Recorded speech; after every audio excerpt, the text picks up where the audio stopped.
Assalamualaikum warahmatullahi wabarakatuh.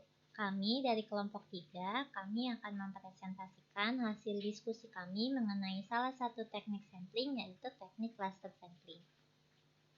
Kelompok 3 terdiri dari saya sendiri Alisa, lalu ada Azahra, dan ada Imam. Kami akan membahas tentang teknik sampling. Teknik sampling adalah teknik untuk mendapatkan sampel. Apa sih sampel? Sampel merupakan bagian dari populasi yang mempresentasikan jumlah dan karakter populasinya. Teknik sampling ini dibagi menjadi dua kelompok. Yang pertama ada probability sampling dan non-probability sampling. Cluster sampling yang akan kami bahas masuk ke dalam kelompok probability sampling.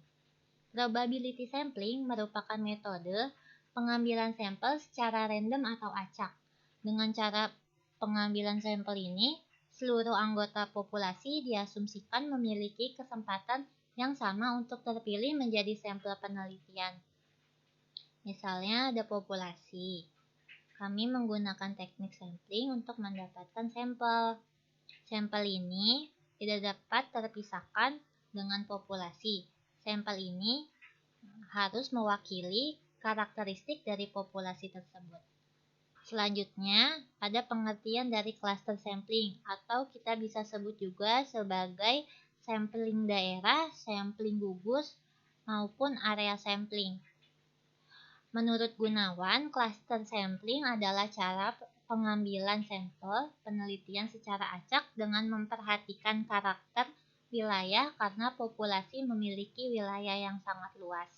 Lalu menurut Sugiono, cluster sampling adalah cara pengambilan sampel yang berdasarkan pada klaster-klaster tertentu. Menurut Imam, cluster sampling adalah teknik sampling di mana peneliti membentuk beberapa klaster dari hasil penyeleksian sebagian individu yang menjadi bagian dari sebuah populasi. Lalu dapat kami simpulkan bahwa cluster sampling adalah teknik pengambilan sampel secara acak berdasarkan pada klaster-klaster hasil penyeleksian dari populasi. Teknik sampling ini juga hanya dapat diterapkan apabila populasi penelitian ini benar-benar dianggap tidak homogen dan wilayahnya sangat luas. Selanjutnya akan dibahas oleh Azahra.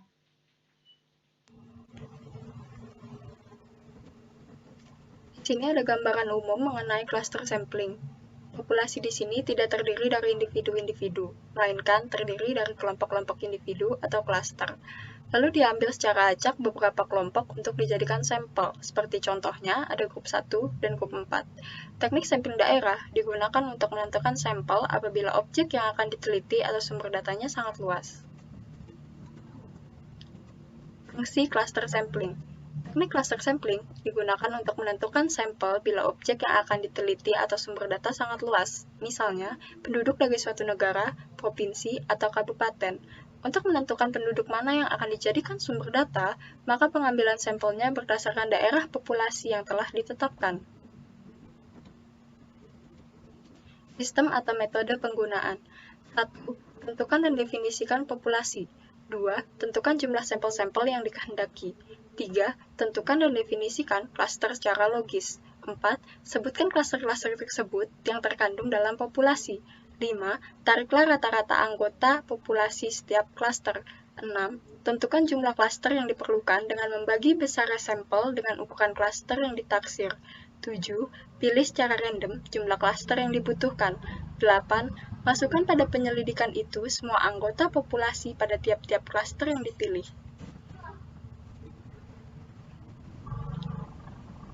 Di sini ada contoh cluster sampling. Misalnya, populasi di daerah Bekasi.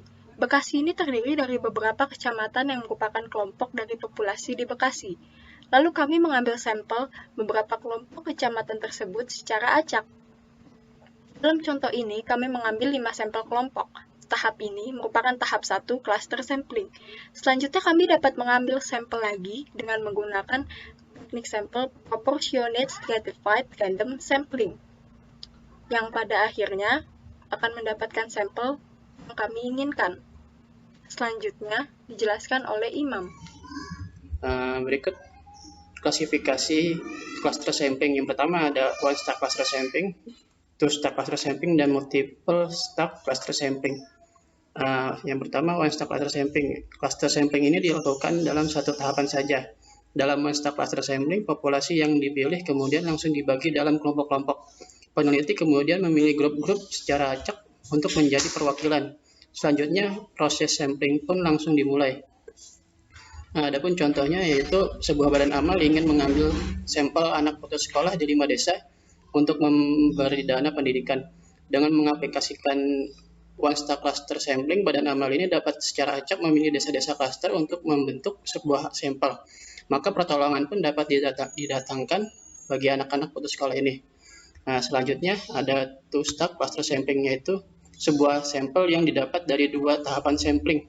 Setelah grup perwakilan terpilih, tidak semua anggota dimasukkan sebagai sampel sebagaimana one stack cluster sampling, melainkan dilakukan kembali seleksi secara acak untuk mendapatkan responden terbaik sebagai sampel penelitian. Ini seperti contoh yang sebelumnya. Selanjutnya ada multiple stack cluster sampling. Dalam multiple stack cluster sampling dilakukan dengan cara membentuk sejumlah cluster yang rumit. Banyak langkah-langkah membentuk listing dan sampling yang digunakan dalam teknik sampling ini. Adapun contohnya yaitu sebuah perusahaan ingin melakukan survei mengenai literasi digital di Jawa Barat. Penelitian dapat membagi keseluruhan populasi Jawa Barat ke dalam kelompok kota berdasarkan kota. Langkah berikutnya adalah memilih kota-kota dengan populasi tertinggi dan memfilter populasi berdasarkan kepemilikan akses internet. Selanjutnya ada kelebihan dan kekurangan dari cluster sampling. Kelebihannya yang pertama yaitu efektif dan efisien dari segi tenaga dan waktu anggaran biaya. Yang kedua dapat mencakup populasi yang luas.